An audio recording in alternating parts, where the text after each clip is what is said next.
Alright, how's it going, everybody? Finally back from race week and everything, kind of getting settled down. I've had a lot of failures on race week, and we're going to go over that here in just a little bit. But finally got all the parts in to fix everything that broke.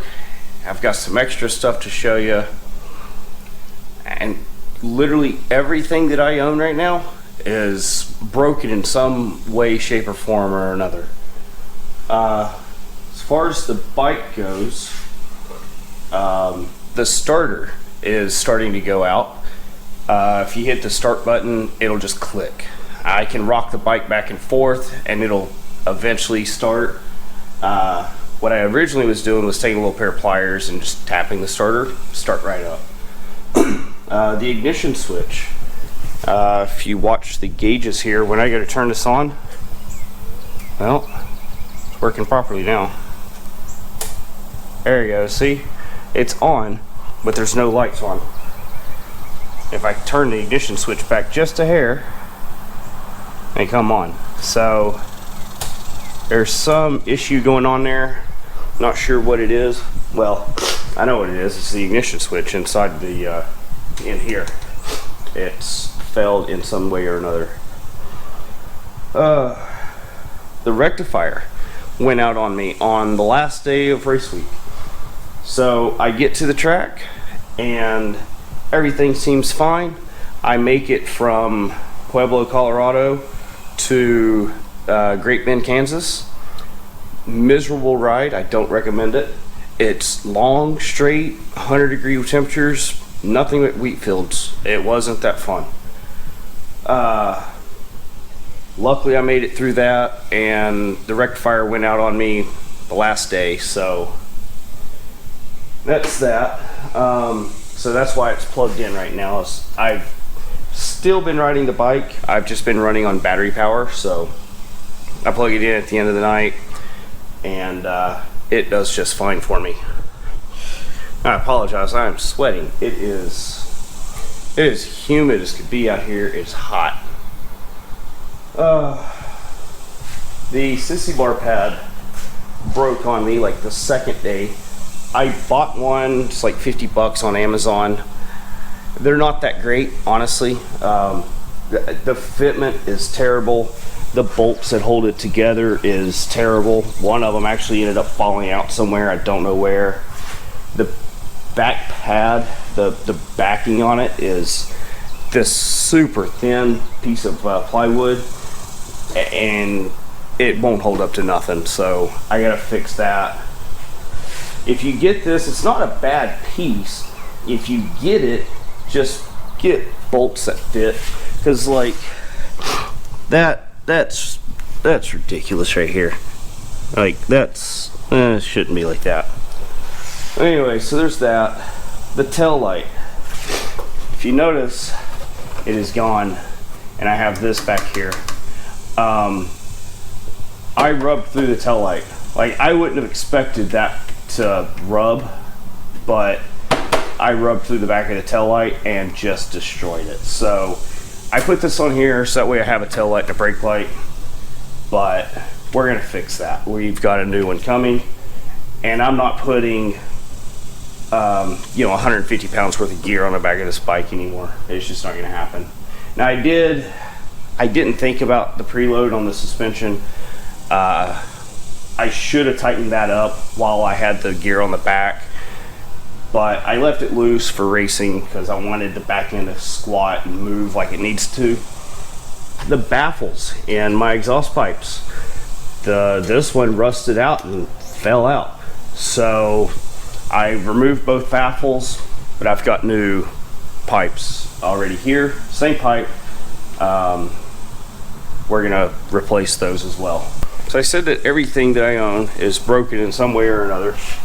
The car, something's up with the blow-off valve, turbo, something in that area. It's with the blow-off valve, I know that much, but something's failed there, so I gotta fix that. It's still drivable, but that's failed. The current state of my jet ski, that is scored up really bad. So I have fried one of the piston rings, or one of the pistons, the cylinder. So I've got a new cylinder kit and everything coming for this. Hopefully should be here, hopefully here in the next day or two. And we'll get this back going again. I'm rebuilding the engine in the truck, and I got it all put together. Went to go start it, wouldn't start. Done a leak down test, found that the intake valves are not sealing. Took it back apart, found that all of the intake valves are, there's a pretty good gap. Like, you can see daylight through it. So took it back to the machine shop. They're fixing it because they are the ones, they put new valves in it and they didn't do it properly. So got that getting fixed as well. So the car's down, the bike has got problems. I'm still riding the bike, but it's got problems. The jet ski's down, the car's down, the truck's down. They all have problems. Yesterday, I also dropped my phone off the motorcycle and it got ran over. That was my fault. I set it on the tank and then took off and didn't put it in its holder. And yeah, still working on the engine. Should be getting the upper part of the block back here. I'm hoping here in the next couple of weeks. All the bore work is done, just waiting on final hone to be finished up. It's the tail light. I told you all that I rubbed through. It literally rubbed through all of the wires and the circuit board. So that one's pretty bad. I told you all I'm not carrying all that weight on the back of the bike anymore, so that way it's not wearing through the suspension and all that good stuff. Still doing race week, and I still got to carry gear. Well, how am I going to carry gear without it being on the bike? That's where this is going to come in. We are going to tow a little trailer behind the bike. And so, yeah, I'm going to build a little homemade hitch to go on the bike. And so this little trailer that I bought, it needs a little bit of work, but it's in pretty good condition. And it actually has got a lot of room in here, honestly. They put a brake light strip across here, so definitely we'll see the brake lights. And it's all LED. All of, even the little side markers up there, it's all LED. So it's really good condition. I got some stuff to fix the bike, of course. Tail light converter, because the Magna has separate lights for the turn signal and the brake light. So this will make it to where the tail light and brake light are in the same unit. It's got a new factory Honda ignition switch. I didn't want to cheap out and go with some aftermarket unit that's, you know, freaking $15 eBay stuff. So I went with a OEM unit there. Some wire and loom for the trailer harness. These are the mufflers that I have on the Magna. They're not too bad. They're like 30 bucks. I got these off of JP Cycles.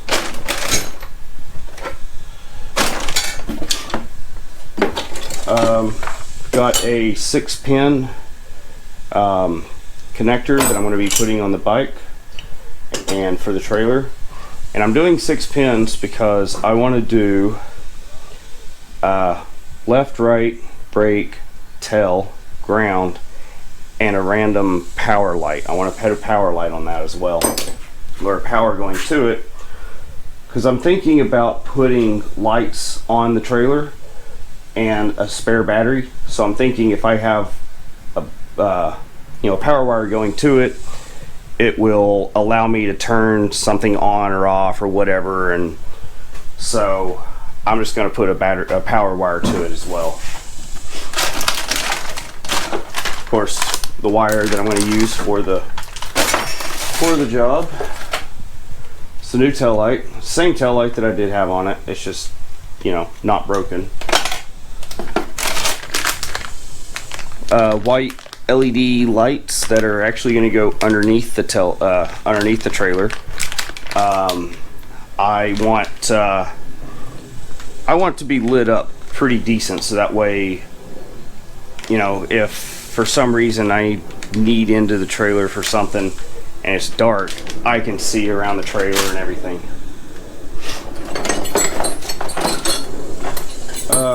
This is the ball that I'm using on the bike because, you know, the bike leans. The trailer having two wheels doesn't lean. So I've got this little thing that it'll allow me to ride with, you know, no worries of it binding or anything as I go to lean. This is the ball hitch that one of my buddies used on race week, and he had no issues with it back there. He said he didn't even notice the bike or the trailer was back there. He said this worked really well. Where I had another one of my buddies that he had a solid mount ball, and he did notice where he could tell he was limiting out the range of motion on that ball. Of course, the pieces that go inside these go inside the end of the muffler to fit whatever size you need. I don't think that I need these on a Magna though. Of course, the new rectifier from Rick's. And I bought this. Now this strap will, what I've been doing is taking a little cinch strap that's got, you know, this kind of a piece on it. It's not a ratchet strap, just, yeah. Anyways, I was wrapping it around here and around here and cinching it down so I'd bring the front end down on the bike, so that way it would control me coming up. So the one that I was using wasn't ideal because it had the two hooks on the end of it. I had them interlooped through each other and it just wasn't ideal. So these are actually going to mount right here on the bike on both sides. It'll go from here, it'll go up over the frame, and it'll come back down. It'll attach to this point on the other side, and then all I got to do, and this just stays on the bike, it bolts here where the caliper is, and all I got to do whenever I go to cinch down the front end is just pull that up, roll forwards, hit the front brake at the same time, pull this up, and it sucks that front end down, so don't have any issues with you know, the bike wanting to come up on me. As far as the all of this stuff, the wheel, all the upgrades that I've done through race week, they've all held up perfectly. Everything is working as it should be. Tires they're wearing perfectly. I've got this bike leaned over pretty far actually. I can't go any farther though. I'm starting, once I get to this point, I start hitting peg and I hit the kickstand on the other side. So, but everything's working great. Front brakes are working perfectly. Rear brake is working perfectly. I gotta fix the mount. I don't have the leverage that I need for the rear brake, so it doesn't work great, but it works. The extended swing arm works awesome. There's no concerns with this at all. There's no flex. There's no cracking across where I welded it. Everything is 100%. The brake stop for the where I use this bolt as brake stop, that's working phenomenally. Like, I have no complaints of any of this that I've done to it. Alright, well, I don't think y'all really want to see me put wire on a trailer and fix things that I've already fixed. I'll probably make a video on replacing the rectifier, maybe the starter. Well, I'll probably make a video on replacing the rectifier and the starter. But as far as fixing the, you know, the tail light and stuff like that, it's not You know, it's simple little stuff. I just used epoxy to adhere the light to the fender. It worked great. I had to pry the thing off, and it held up perfectly. So, so with that, I think that's going to be about it for today's video. Next video coming out is probably going to be the race week video. I forgot the little cable that attaches the microphone and my helmet to the GoPro. So I have no audio of me talking, just, you know, randomly. You can hear some stuff that I'm talking about. And of course you can hear the racing and everything. So I'll get the video put out here pretty soon, and we'll go from there. If you did like this video, be sure to smash that like button, comment, subscribe down below if you haven't already, and I'll see y'all in the next one.